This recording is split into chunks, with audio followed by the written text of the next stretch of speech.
anyways, the NBA recently are proposing like a set of rule changes to combat like tanking, specifically with teams like the Jazz and the Wizards. And they had a whole list of stuff, and it was first round draft picks can be protected for only top 4 or top 14 plus selections. Lottery odds freeze at the trade deadline or a later date. No longer allowing a team to pick the top 4 in consecutive years or after consecutive bottom 3 finishes. I think that's a big one. Teams can't pick in the top 4 the year after making the conference finals. It's another big one. Lottery odds are allocated based on 2-year records. Lottery extended to include all playing teams and flattened odds for all lottery teams. So, I mean, I guess, do you guys have a good understanding of that? Yeah. I mean, on the basic surface level, yeah, I would have to still go back and like look at it a little more. But just from off of what you're saying, I don't know. That raises the like. Aside from that one that you said you can't be in the top after finishing Top 4. Yeah, you can't be in the top 4 after finishing 3 consecutive years or something. I get that one, but like consecutive bottom 3 finishes. Yeah, is the rest of and maybe the picks being protected, but it's like what else is really stopping them from like. That's the only one where I saw was valid. You cannot pick. Yeah, cannot after pick consecutive picks. That's the only really thing that struck me. You'll be the first one at number 4. Yeah, but you can't. You can't. You know what I'm saying? You can't. And I get it. It's still no like perfect way to go about it, but it's like. But the whole. I think what was it? If you the one I really don't like that you said though was like you can't pick that high after you were in the conference final. That was no. It's like you're punishing a bad team. No, yeah, that doesn't make sense to me. Too. Yeah. So I mean, so it's like if you last year you made the conference finals, but then this year you're like, yeah, okay. Like that could have been a cat. Like if Luka go down for the season, then the Lakers might pick in the top. Literally, look at the Pacers. Yeah, like Halliburton's been out, and they made the finals last year. Didn't the Thunder clearly won it? Don't they have a top like 10, 15 pick or something like that? Yeah, it's protected. It's they got to protect. They got to protect their lottery pick from a trade. So like for example, what if it was like the 3rd or 4th? Did they take that away from them? I don't know. I think they would probably push it back. That's what I'm saying. Like, I think they would probably push it back. Like, let's say this rules was implemented like that, and like, let's just say that's what they had to do. Like, they still won the championship. Clearly, they made the conference finals. What do you take their pick away because they won it all? Yeah, it was protected from what, and it's like, it's just like, yeah. It sounds like it's a lot of holes. And I mean, yeah, it's the first time thing, so clearly they're gonna obviously throw it out there to see how it go. Clearly, like we discussed with the MVP, the eligibility rules. So I don't know. It'll be interesting to see how they go about it. Well, I think they should do it with the lottery first of all. I think it should be NFL style. You come in last, you pick first. And if you really think tanking is that big of an issue, if you pick first last year, you cannot pick first next year. So you pick second? Yeah. I mean, that's not really punishing them. You know what I mean? Because they're still getting a. Well, I'm not trying to punish them. I'm just trying to give them an incentive not to be bad again. I'm not trying to punish them. Yeah, and that's another thing too. Like, you don't want to because like you gotta think about it. Like, sometimes, yes, it looks bad and it looks like, damn, they must be tanking. But honestly, sometimes teams are really just bad. Yeah, some teams just suck. Some teams, do you see that the Jazz, starters? The Jazz are pulling their starters. That's thinking. But I think the Nets are actually just bad. The Nets are bad. This is from what I've been assessing. Like the Nets are bad. The Jazz, that's really the only viable one that I feel like that's clear tanking. The Pacers are bad. Because the Pacers are bad, but that's injury related. Right. Yeah. The Wizards are bad, but they actually play hard. If you watch the Wizards play, they play hard. They're just not good enough. They're just not good.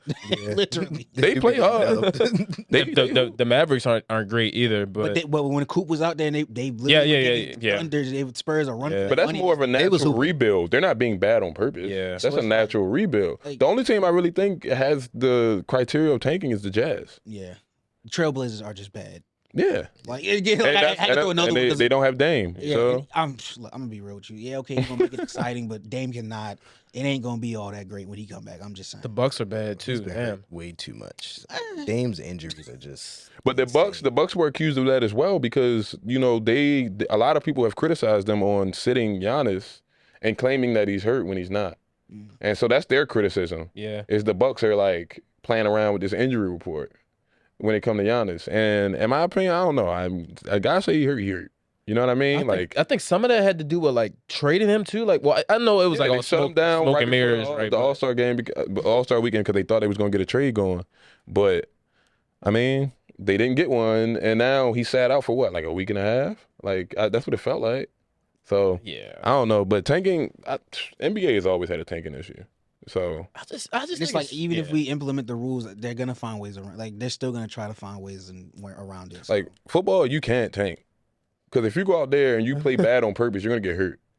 So you need to be intentional with every movement you make on the football field, or you're gonna literally get hurt. You can't go out there and trying to lose. You can't convince me that as a football fan that there's any team trying to lose. Closest thing we got to that was when Flores was coaching the Dolphins and the GM and the owner was literally Yeah, we're trying to pay him. and you to see do the it. flack they got for it. It's like it was literally the coach was like, I'm not doing that shit. Yeah. Like the Jets were terrible, but I think they actually you put way like as a coach, like a football coach and all that, you put too much time into game planning and watching film and all that for you to purposely be losing. There's just too much time put into it. From a night to night basketball, you play like 5 times a week, so you're not. One out of them nights you might just not have it. Like Basketball, some guys yeah. might really just not be. That's what I'm saying. Like- And I don't think practice is very hard in the NBA. I think NFL practices, while they're not as hard because they don't hit like that, they are actually out there like working. I think in basketball, bro, They just walk through. NBA It's like a It's glorified funny you say that because shoot-around. you don't never hear like you always hear NFL guys or like football guys in general say that they practice harder than the game so that the games are easy. I've actually never heard, except for obviously when Kobe was here and the guys with those mentality back then. No one in the NBA or basketball players are saying that. You know what I mean? Because to your point, it's like we about to play in 5 nights in a row potentially. Different cities. Why the hell Yeah. would I want to sit there and literally tire myself out? We got a game. Allen Iverson. That's what I'm saying. Yeah, he's Just practice. Talk about practice. And Yeah. it's crazy because he might have been right. I think I remember one year with the Sixers, I forgot who it was. It might have been like George Hill or something. And Doc Rivers was the coach. And they were like, yeah, we haven't practiced all year. Like after the game, we don't practice at all. Bro, because it's like, what actually are they going to do? They got like, what, 2 hours of practice, and basketball players don't lift weights. So, I mean, guys might do some workouts in the off season, but like, I don't lift no weights, man. Like, so it's like you playing pickup with different units, and then you going home. That's pretty much what you're doing.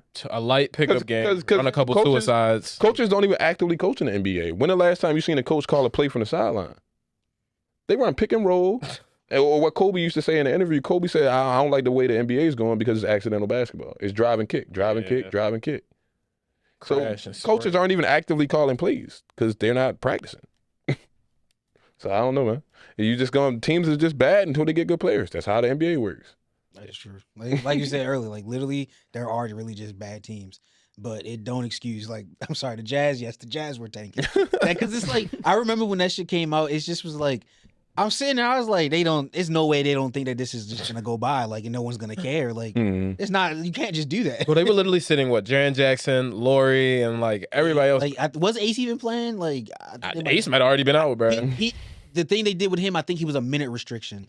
So it's like literally once Ace hit his minutes, they sat his ass. Were they thinking like nobody watches Utah games anyway? Like then we could just Yeah, I mean, probably be real. Who is? I do know NBA, I know soccer, one Utah NBA, fan. like, bro. people- I know NBA one Utah people. fan. Who But is? it's a prideful That's my boy organization, Bernie. though. Like it's a prideful organization. Historically, they've always been competitive. It's just so crazy to see them purposely doing that. Well, it wasn't too long ago when they were nice with Donovan and Rudy. It's so crazy too. I don't know why I just thought about it, but I seen a clip on Darren Williams talking on a podcast, and he was saying like that was his favorite place to play. Like that was the Utah? Yeah, Bro, the Jazz historically are a great franchise. The Jazz, they've always been competitive.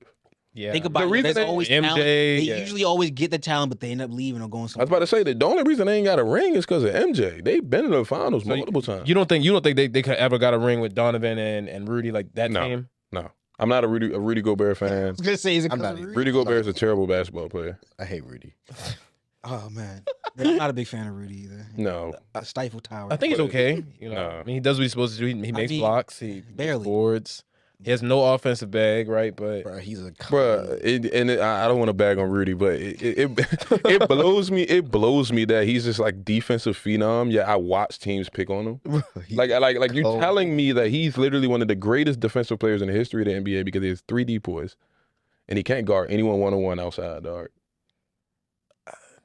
hey, look, man, I'm not a voter. I'm not in that room, so I don't know what they're looking at. But I'm like, yo, you can't valid be point. the best defensive player that you're telling me the best defensive player, one of the best defensive players in the history of the league, and teams are actively doing pick and roll to get you on their best player. It's like, yo, it just don't line up. Bro, and then that whole COVID stuff not helping his case either, bro. When he touched the mics, I'm not gonna lie, low Say, key. ooh, cool. It's obviously like basketball reasons, but low key that's still in my mind too. Is why I don't fuck with Rudy. Like It was gonna happen just- anyway, bro. But It's like, weird. still, like, nigga, don't bro. be a dick. Like, Yeah, like- come on, dog. No, he actually took the NBA down. Like, he Yeah, actually like I'm did. sorry, but like He actually took we the can NBA fully down. put that on him, bro. Like Yeah, like he's I the knew reason the the NBA next shut day, down. half the Jazz roster was out. Yeah, that's what I'm saying. I knew it was the him. next day. I knew it was him because when he went out, and I was like, and the first thing they popped up like a few days later was like Donovan Mitchell. I said, "Oh, that nigga Rudy started."